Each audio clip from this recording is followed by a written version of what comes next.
Dear students, Bernoulli का प्रमेय या बर्नौली का थ्योरम क्या है हम लोग प्रीवियस वीडियो में देख चुके हैं। आज हम लोग देखेंगे उसका प्रूफ कैसे होता है डियर स्टूडेंट्स, कि बर्नौली के प्रमेय को हम लोग प्रूफ कैसे करते हैं।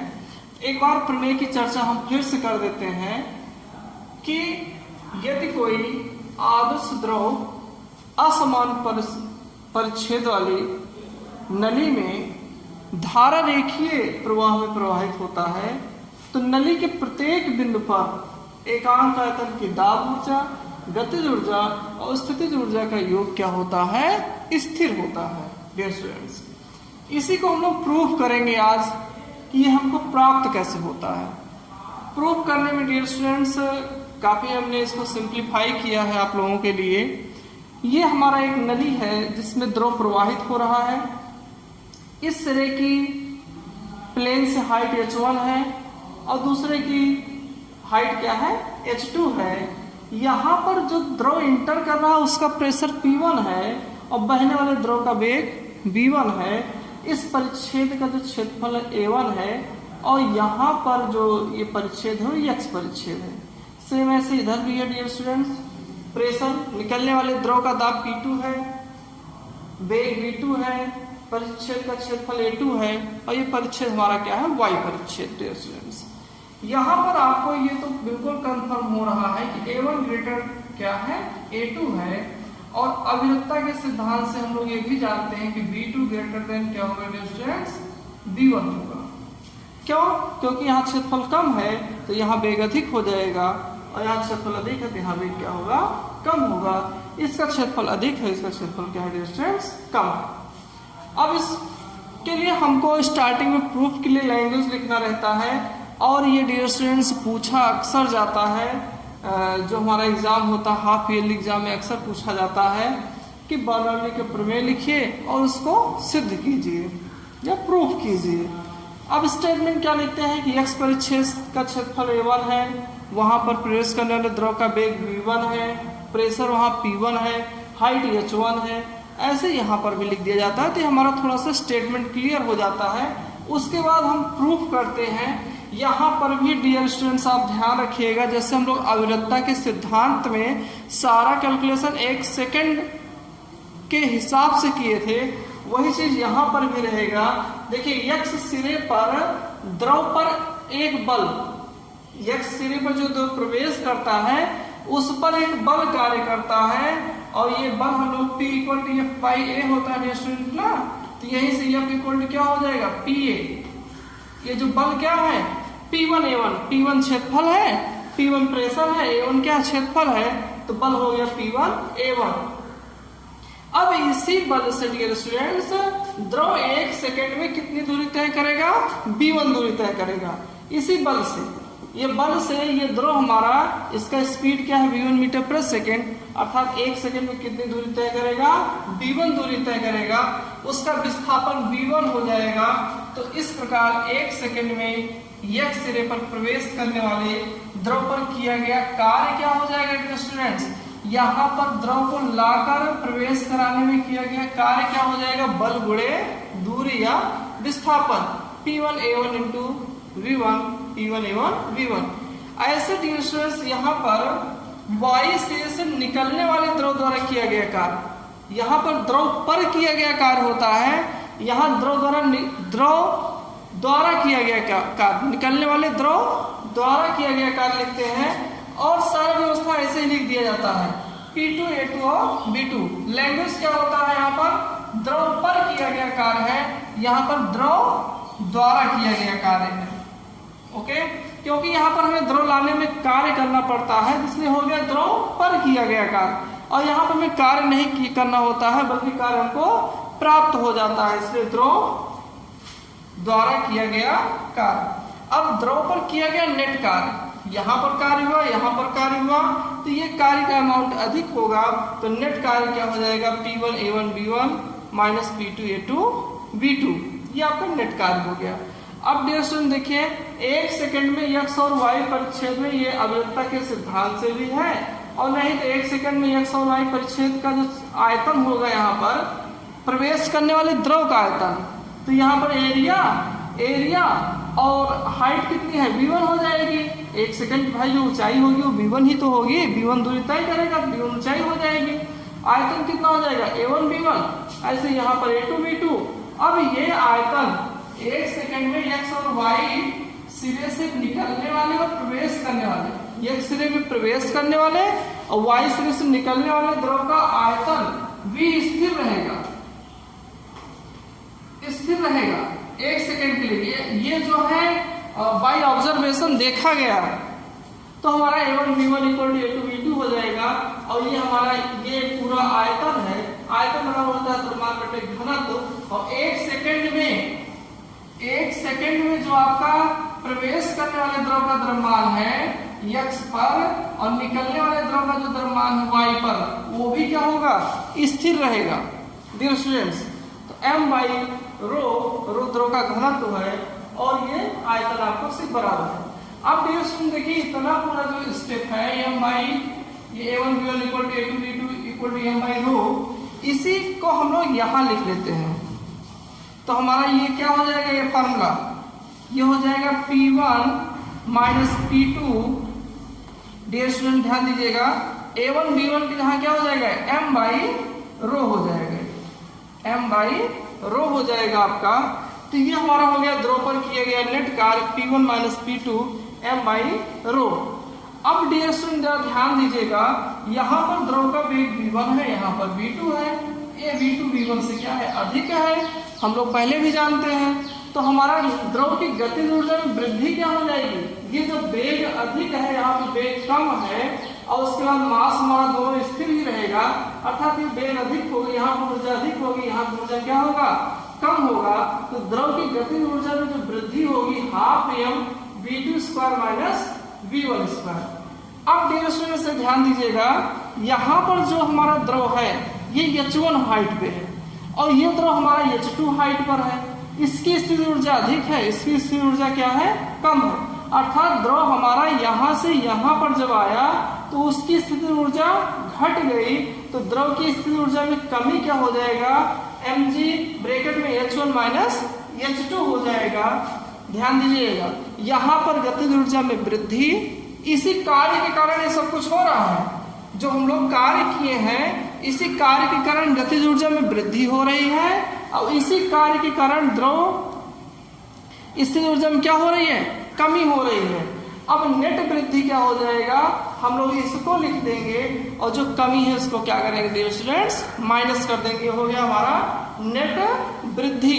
अब डियर स्टूडेंट जो नेट वृद्धि हमको मिल गया, तो हम लोग ऊर्जा संरक्षण का नियम लगा देंगे। तो ऊर्जा संरक्षण के नियम से क्या हो जाएगा, नेट कार्य बराबर ऊर्जा में नेट वृद्धि। इसीलिए हम इसको इस बर्नौली के प्रमेय को ये भी कहा जाता है कि ये ऊर्जा संरक्षण का, द्रव के प्रवाह में जो ऊर्जा संरक्षण होता है वह भी नियम यही है, बर्नौली का नियम या प्रवाहित द्रव की ऊर्जा संरक्षण का नियम। तो नेट कार्य हमारा क्या है, ये पुट करेंगे dear students, P1 minus P2 m by rho equal to half m v2 square minus v1 square minus mg h1 minus h2। पूरे प्रूफ को डियर स्टूडेंट ध्यान से देखिएगा, ये प्रूफ कई बार पूछा जाता है और ये प्रूफ अपने आप में भी बहुत इंपॉर्टेंट है। बहुत सारी चीजें अभी आपकी क्लियर हो जाएंगी। अब यहाँ पर देखिए, m यहाँ है, यहाँ है, यहाँ है, कैंसिल हो जाएगा डियर स्टूडेंट्स। अब ये हो गया हमारा P1 माइनस P2, ये रो है, यहाँ पे इंटू कर दीजिए डियर स्टूडेंट्स, तो हो जाएगा हम लोगों का half rho v2 square minus v1 square, एक इसमें कर लीजिए, रो से इंटू हो गया, यहाँ पर भी क्या हो जाएगा, रो g h1 minus h2। P1 P2 side कर दीजिए, ये ओपन कर देते हैं, half rho v2 square minus half rho v1 square minus rho g h1 plus rho g h2। Dear students, one वाले साइड आप इस तरफ कर लीजिए तो p1 plus half rho v1 square plus rho g h1 equal to p2 plus half rho v2 square plus rho g h2। अब ये dear students ये आपका आया कि x परिच्छेद पे जो एकांक आयतन की दाब ऊर्जा है, गतिज ऊर्जा और स्थितिज ऊर्जा है, इनका योग और y परिच्छेद पर जो ये सब कुछ है इनका योग आपस में बराबर है। अर्थात प्रत्येक बिंदु पर प्रवाहित होने वाले द्रव के प्रत्येक बिंदु पर जो कि धारा रेखीय प्रवाह में प्रवाहित हो रहा है, एकांक आयतन की दाब ऊर्जा, गतिज ऊर्जा और स्थितिज ऊर्जा का योग क्या होता है डियर स्टूडेंट्स? कांस्टेंट होता है। यही हमारा प्रूफ था और ये हमारा प्रूफ हो गया। ये x का है, ये y का आपस में बराबर है, तो हम ये कह देंगे किसी तरीके से यहाँ का यहाँ के बराबर होगा, यहाँ का यहाँ के बराबर होगा। अर्थात प्रत्येक बिंदु पर p half rho v square plus rho g H का सम जो होगा वो क्या होगा? हमारा कांस्टेंट होगा। तो ये डियर स्टूडेंट्स आपका प्रूफ हो गया। तो जब हम इस फॉर्मूले को रो जी से डिवाइड कर देते हैं, रो जी, तो हमारा एक नया फॉर्मूला प्राप्त होता है p by rho g plus half rho v square by rho g plus rho g h by rho g equal to constant. ये हो गया डिस्टेंस। तो ये आपका p by rho g plus rho cancel हो गया, half v square by g plus h हो गया इक्वल टू कांस्टेंट। ये आपका अब यहाँ पर एक नया लुक आ गया बस डियर स्टूडेंट, और कुछ है नहीं। अर्थात हम कभी कभी बर्नौली के प्रमेय को इस फॉर्मेट में भी पूछा जाता है कि प्रूफ कीजिए ऐसे से इक्वल टू ये होता है। अब यहाँ पर इसका नाम रखा गया, इसको हम लोग दाब शीर्ष कहते हैं। ये इस टर्म को क्या कहते हैं? दाब शीर्ष। ये आपका वेग शीर्ष और ये आपका गुरुत्वीय शीर्ष।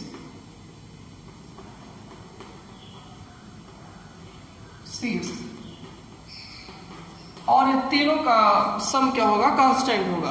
अर्थात इस टर्म में भी कहा जाता है यदि कोई आदर्श द्रव किसी असमान अनुप्रस्थ परिच्छेद वाली नली में धारा रेखीय प्रवाह में प्रवाहित होगा तो प्रत्येक बिंदु पर दाब शीर्ष, वेग शीर्ष और गुरुत्वीय शीर्ष का सम क्या होगा? स्थिर होगा और कांस्टेंट होगा। तो ये डिस्टेंस आप लोग ध्यान रखिएगा। अगर आपसे इस टर्म में पूछ लिया गया तो आपको कोई दिक्कत ना हो। हम प्रूफ ऐसे करेंगे, बाद में रोज से क्या कर देंगे हम लोग यहाँ पे डिवाइड कर देंगे। अब डियर स्टूडेंट्स ये हम लोगों का हो गया।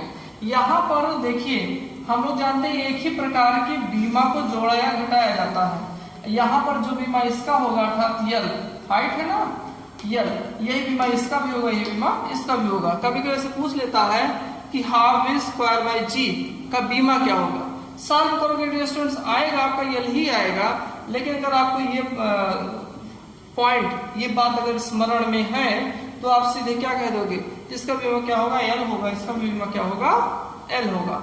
अब हम लोग देखते हैं इसी फॉर्मूले में डियर स्टूडेंट्स, यदि h नहीं होगा, अगर हाइट न रहे, अर्थात ये क्षैतिज है, ये पाइप क्या हो? क्षैतिज में हो, तो हमारा h क्या हो जाएगा? यहां से 0 हो जाएगा और p plus half rho v square equal to constant हो जाएगा।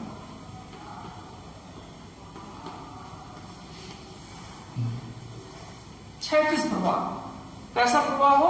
क्षैतिज प्रवाह हो डियर स्टूडेंट्स। क्षैतिज प्रवाह के लिए आपका हाइट जो है 0 हो जाएगा H इक्वल टू 0 हो जाएगा, या H1 इक्वल टू डिस्टेंस क्या हो जाएगा, H2 हो जाएगा। और क्षैतिज प्रवाह में दाब और वेग दोनों का योग क्या होता है, कांस्टेंट होता है डियर स्टूडेंट्स। और यहाँ से एक बहुत ही रोचक बात सामने आती है कि जहां पर दाब अधिक होगा, यदि P कहीं पर P क्या हो, अगर द्रव आपका क्षैतिज प्रवाह है, द्रव का क्षैतिज प्रवाह है, वो द्रव भी हो सकता है, गैस मतलब एयर। अगर द्रव का क्षैतिज प्रवाह है तो जहां पर प्रेशर अधिक होगा, यदि P अधिक होगा, कहीं पर प्रेशर अधिक हुआ तो वहां V क्या होगा, कम होगा। और यदि V आपका अधिक हुआ, V अधिक हुआ तो वहां पर प्रेशर क्या हो जाएगा डियर स्टूडेंट्स, कम हो जाएगा। इसके बहुत सारे अनुप्रयोग भी हैं आपके बुक में, हम नेक्स्ट वीडियो में उसकी चर्चा करेंगे। इसी से हम लोग समझेंगे कि एक बाल जो होती है हवा में कैसे स्पिन कर जाती है, हमारा जो हेलीकॉप्टर होता है वो कैसे हवा में ऊपर की तरफ गति करने लगता है, किस तरीके से तेज आंधी या तूफान आने पर टीन शेड जो होते हैं वो उड़ जाते हैं, उड़ कर जाके कहीं दूसरी जगह गिरते हैं। तो ये सब हम लोग नेक्स्ट वीडियो में चर्चा करेंगे। आज हम लोग क्या क्या चर्चा किए, बर्नौली के प्रमेय का प्रूफ देखे कैसे होता है, बहुत व्यवस्थित तरीके से देखे हम लोग। वीडियो को आप कई बार देख लीजिएगा, वीडियो को आप हमारे लाइक और सब्सक्राइब भी करते रहा कीजिए, जिससे हमारे सारे वीडियो आप तक पहुंचते रहें। उसके बाद हम लोगों ने देखा कि जब हम इसी को रो जी से डिवाइड कर देते थे तो यहाँ पे एक हमारा दाब शीर्ष आ जाता था, एक वेग शीर्ष और एक गुरुत्वीय शीर्ष हो जाता था। और बर्नौली के प्रमेय को हम लोग उस रूप में भी लिखते हैं। दूसरा है यदि हमारा क्षैतिज प्रवाह हो, अर्थात द्रव हमारा क्षैतिज प्रवाहित हो, इस तरीके से क्षैतिज प्रवाहित हो तो दाब और वेग का जो सम होगा वो क्या होगा, कांस्टेंट होगा। अर्थात कहीं दाब बढ़ेगा तो वहां पर जहां दाब बढ़ेगा वहां वेग कम हो जाएगा, और जहां वेग अधिक होगा वहां दाब क्या हो जाएगा, जहां वेग अधिक होगा वहां दाब क्या हो जाएगा, कम हो जाएगा। Thanks for watching my video dear student.